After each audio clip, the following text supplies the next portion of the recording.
उन्होंने कहा अफवाह नहीं फैलानी चाहिए एनआरसी के बारे में।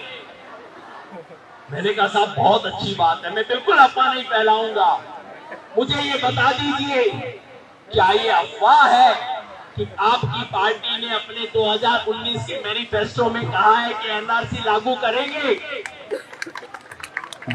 एक अफवाह ये भी है कि इस देश के प्रेसिडेंट ने जब पार्लियामेंट के सामने अपना अभिभाषण दिया, और आप सब जानते होंगे जब प्रेसिडेंट पार्लियामेंट के सामने बोलते हैं तो उसका एक एक शब्द कैबिनेट अप्रूव करती है। प्रेसिडेंट अपनी मर्जी से नहीं बोलते, कैबिनेट लिख के देती है जिस भाषण को प्रेसिडेंट पढ़ते हैं। जब उस भाषण में प्रेसिडेंट ने बोला कि हम एनआरसी को लागू करेंगे तो क्या ये अफवाह थी? अफवाह यह भी है कि हमारे देश के गृह मंत्री कई बार टीवी पे बोलते हैं, सभाओं में बोलते हैं। अफवाह तो ये है कि पार्लियामेंट में भी उन्होंने बोला है कि एनआरसी को लागू करेंगे। इस अफवाह का क्या करें? प्रधानमंत्री कहते हैं चर्चा तक नहीं हुई है। भाई बड़ी गड़बड़ बात है।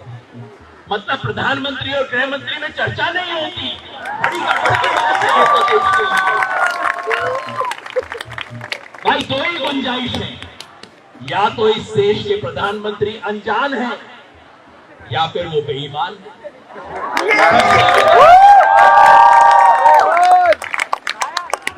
हम आज यहां कहने आए हैं कि अगर आप एनआरसी के सवाल पर कोई अफवाह नहीं चाहते तो मेरे प्रधानमंत्री, आपको मैंने वोट भले ही ना दिया हो लेकिन आप मेरे प्रधानमंत्री हो, आप आओ टेलीविजन पे, आओ जनता के सामने, बस एक सेंटेंस बोल दो, एनआरसी लागू नहीं होगा। क्यों नहीं बोलते?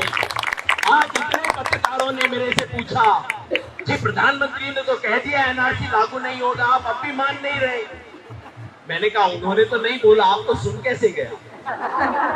उन्होंने तो नहीं बोला, उन्होंने तो सिर्फ इतना कहा है कि एनआरसी पे अभी तक कोई चर्चा नहीं हुई। आपने कैसे सुन लिया? यही खेल है, बोलते कुछ है, सुनाना कुछ और चाहते हैं, करना कुछ और चाहते हैं, यही खेल है। जब आज हम अपना डेमोन्स्ट्रेशन कर रहे थे, इस बीच इस देश की कैबिनेट ने एनपीआर को पास कर दिया, national population register. National population register 2011 में भी बना था, लेकिन इस बार उसमें कुछ एडिशनल सवाल डाले गए। ये नेशनल पॉपुलेशन रजिस्टर पिछले दरवाजे से एनआरसी लाने की कोशिश है। इसलिए हमें एनआरसी का विरोध करते हुए नेशनल पॉपुलेशन रजिस्टर का भी विरोध करना होगा। प्रधानमंत्री ने और कहा कि डिटेंशन सेंटर नहीं है इस देश में। देखिए आप लोग कैसा झूठ फैलाते हैं कि डिटेंशन सेंटर है। अब लोगों ने ग्वालपाड़ा आसाम की तस्वीर दिखा दी साहब। आप कह रहे हैं कि डिटेंशन सेंटर नहीं है और उसके ऊपर बीबीसी डॉक्यूमेंट्री बना चुकी है। और संसद में, पार्लियामेंट में आपने बाकायदा एक मैनुअल दिया है डिटेंशन सेंटर कैसे रन किए जाएंगे। 24 जुलाई को पार्लियामेंट में सवाल पूछा गया कि डिटेंशन सेंटर में क्या मर्द और औरतों को एक साथ रखा जाएगा, तो बड़ा ही ह्यूमेन जवाब दिया, इतना सुंदर जवाब दिया, नहीं नहीं डिटेंशन सेंटर में औरतें अलग रखी जाएंगी, आदमी अलग रखे जाएंगे, बच्चों को अगर वो औरत के साथ रहना चाहते हैं रखे जाएंगे। और अब प्रधानमंत्री कहते हैं डिटेंशन सेंटर तो है ही नहीं।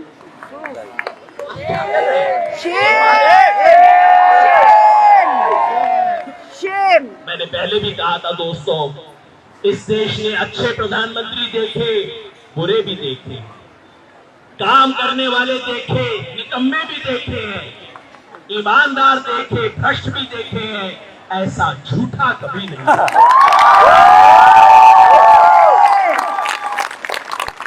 आज हम उस झूठ का पर्दाफाश करने आए हैं। हम पूछने आए हैं, आप ईमानदारी से बताइए आप चाहते क्या?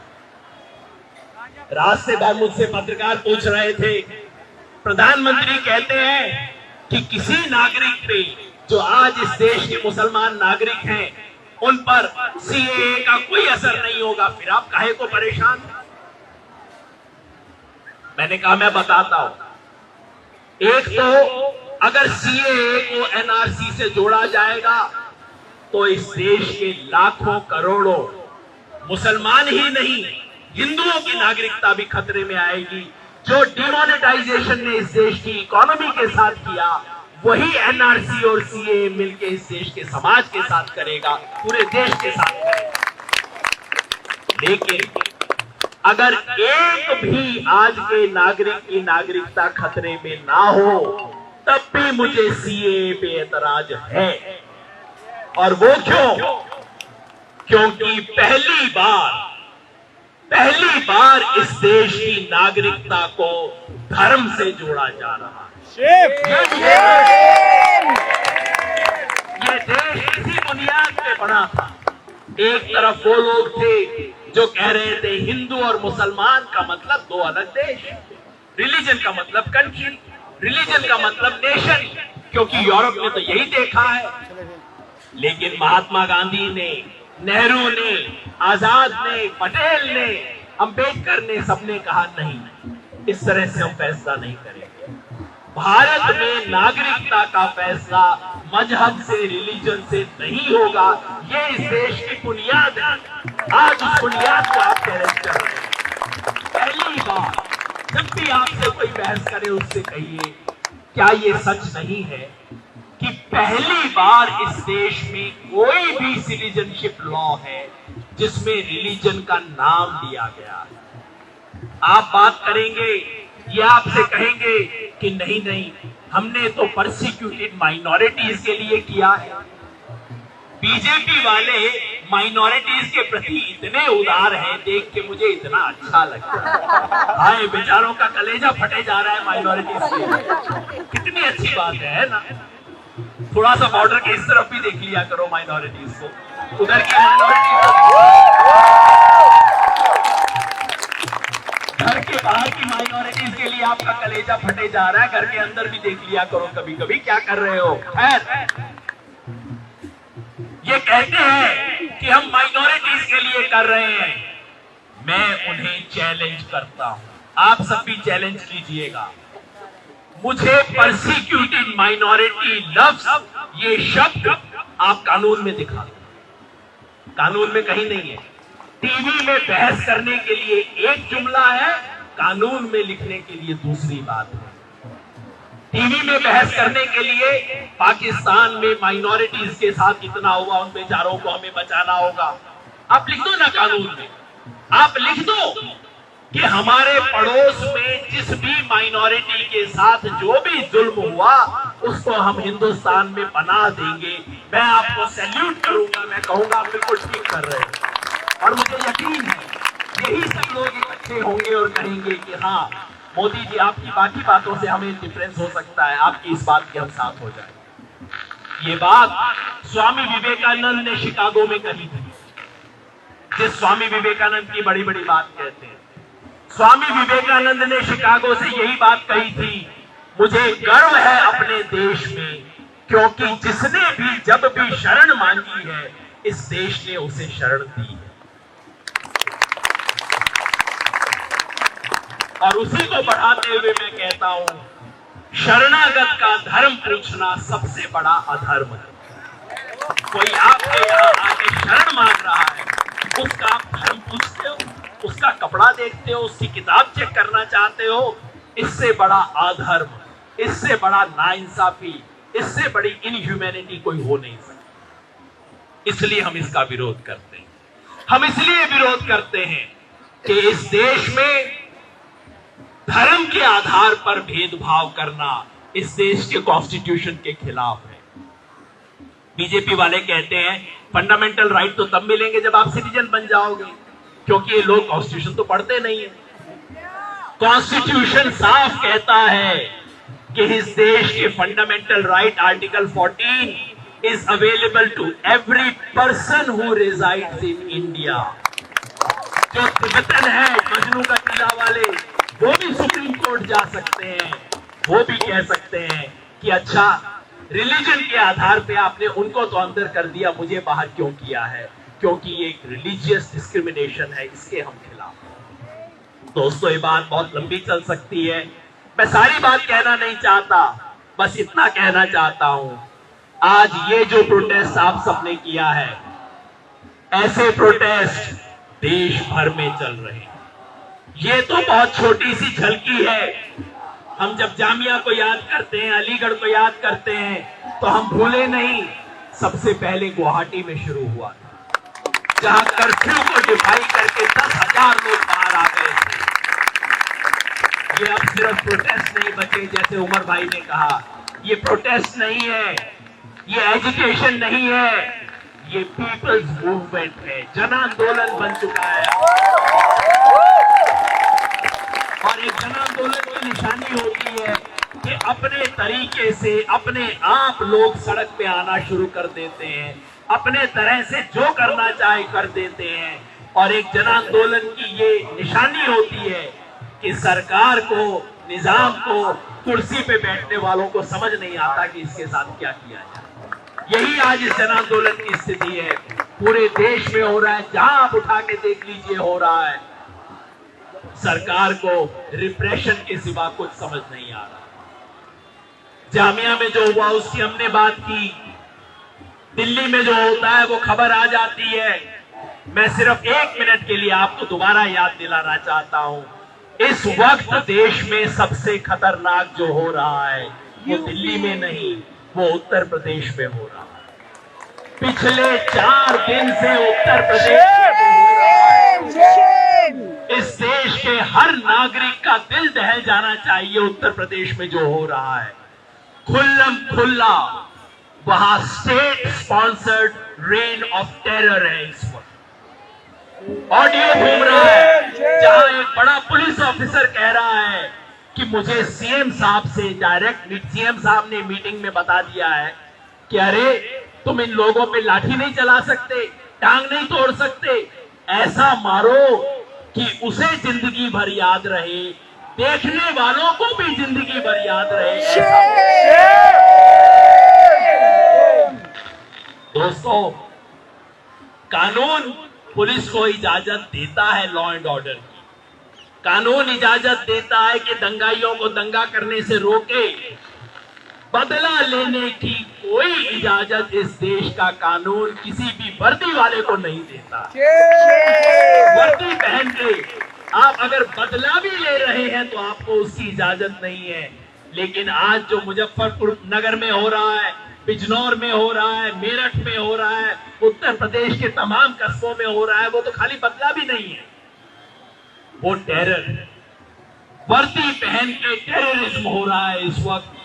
उसके खिलाफ खड़े होना हर हिंदुस्तानी का फर्ज है, क्योंकि आज अगर उत्तर प्रदेश में ये हुआ, कल को सरकार तो बदल जाएगी, निजाम बदल जाएंगे, पुलिस की आदत नहीं बदलेगी। एक बार शुरू हो गया, आज किसी का नंबर है, कल किसी और का नंबर आएगा, हर हिंदुस्तानी को उसके खिलाफ खड़े होना होगा। दोस्तों, मैं आप सबसे अनुरोध करता हूं कि हम में से जो भी साथी जिस भी तरह यूपी में जहां जा पाए, जो लीगली मदद कर पाए, जो फाइनेंशियली मदद कर पाए, जो मॉरली मदद कर पाए, जो कुछ बोल सके, सब खड़े होइए, क्योंकि आज अगर हम नहीं बोले तो बाद में बोलने लायक कुछ बचेगा नहीं। सबसे मैं अनुरोध करता हूं, बस अपनी बात को मैं खत्म करूंगा, सिर्फ 1-2 चीज और कहना चाहता हूं। कल यहां कैंपस लॉ कॉलेज के सामने हम लोग बात कर रहे थे, अपनी रख रहे थे, पुलिस ने बैरिकेड लगा रखा था और बहुत मासूमियत से पुलिस ने एबीवीपी वालों को इजाजत दे रखी थी कि वो बैरिकेड के उस पार खड़े होकर हमें गालियां दें, तो वो गाली वाली दे रहे थे, बीच बीच में भारत मां की जय बोल रहे थे। फिर उन्हें नारे समझ नहीं आए तो उन्होंने कहा वामपंथियों से आजादी, इस अर्बन नक्सलियों से आजादी। सब मैं सुन रहा था, जब उनका मामला खत्म हुआ तो मैंने कहा बधाई हो, बधाई इस बात की कि जिनके पुरखे देश की आजादी की लड़ाई के वक्त मर्सी पिटीशन लिखने में बिजी थे, वो अब भारत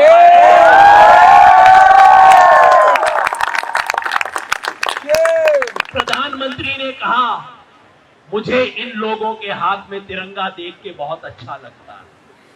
मतलब क्या कि कुछ लोग जिनके कपड़े इस देश के प्रधानमंत्री पहचानते हैं वो तिरंगा नहीं उठाते थे। प्रधानमंत्री जी बताओ तिरंगा कौन नहीं उठाता था? ये नागपुर नहीं उठाया करता था तिरंगा। आपके नागपुर के हेडक्वार्टर में 10 साल तक 40 साल तक आपने नागपुर में तिरंगा नहीं लगाया, क्योंकि आप तो तिरंगे के खिलाफ हुआ करते थे। जब आप तिरंगे को सैल्यूट करते हो प्रधानमंत्री जी, मेरे दिल को बहुत सुकून हो। मैंने कल ये भी कहा कि आपने इन्हें आजादी बोलना सिखा दिया। वो कहते वामपंथियों से आजादी, अर्बन नक्सलियों से आजादी, लेकिन आजादी आजादी आजादी बोल रहे थे। ये मार्च जब शुरू हुआ तो हमारे एक दोस्त आए, उन्होंने कहा आपको एक सलाह दूं, ये आप आजादी आजादी मत बोला करो, आप तो सही बातें बोलते हो लेकिन ये लोग उसको ट्विस्ट कर देते हैं। मैं ये कहना चाहता था आजादी तो इस देश की प्रीएम्बल में लिखी हुई है, हमारे संविधान की प्रीएम्बल में आजादी है। आजादी बोलेंगे, दूसरों से भी बुलवाएंगे। और कल जब एबीवीपी वालों ने आजादी आजादी बोला, मैंने कहा अभी तो आजादी सिखाई है, कल को ये इंकलाब भी बोलना चाहिए।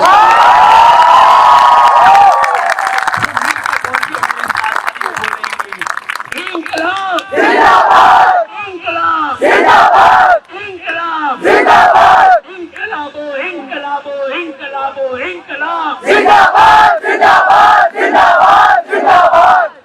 दोस्तों, ये जो सिलसिला शुरू हुआ है देश के कोने कोने से, ये रुकेगा नहीं। अगला एक महीना, ये जनवरी का महीना है जिसमें 17 जनवरी है, रोहित वेमुला का दिन है, उसमें 23 जनवरी है सुभाष बोस का दिन, जिसने आरएसएस की कांग्रेस में एंट्री को रुकवाया था, उसमें 26 जनवरी है और उसमें 30 जनवरी है। ये सब हमारे दिन, ये देश खड़ा होगा, देश की आजादी के सारे प्रतीकों को जिन लोगों ने छोड़ दिया है, ये देश उन प्रतीकों को अपनाएगा, यह आंदोलन आगे बढ़ेगा। और हम बस 3 बात कहते हैं। पहला, प्रधानमंत्री जी साफ घोषणा कीजिए, स्टॉप एनआरसी नाउ, एनआरसी को रोकिए, अब रोकिए। नंबर 2, ये जो सीएए है इसे संसद वापस ले। अब संसद का कानून है, सुप्रीम कोर्ट क्या करेगा हम कह नहीं सकते।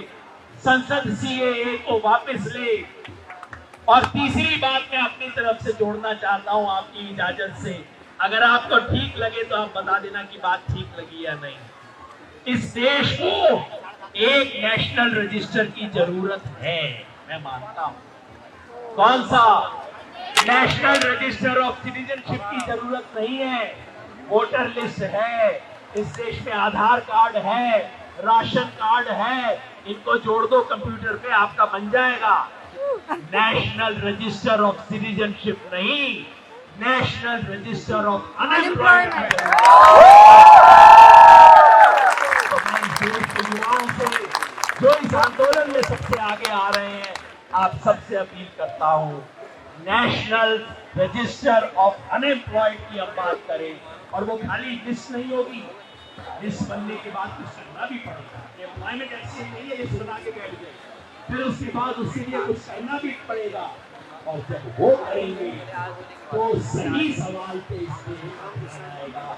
जिन सवालों से ध्यान हटाने के लिए छोटेबाजी हो रही है, उन सवालों पे ध्यान आएगा। हम लड़ेंगे और जीतेंगे, लड़ेंगे जीतेंगे।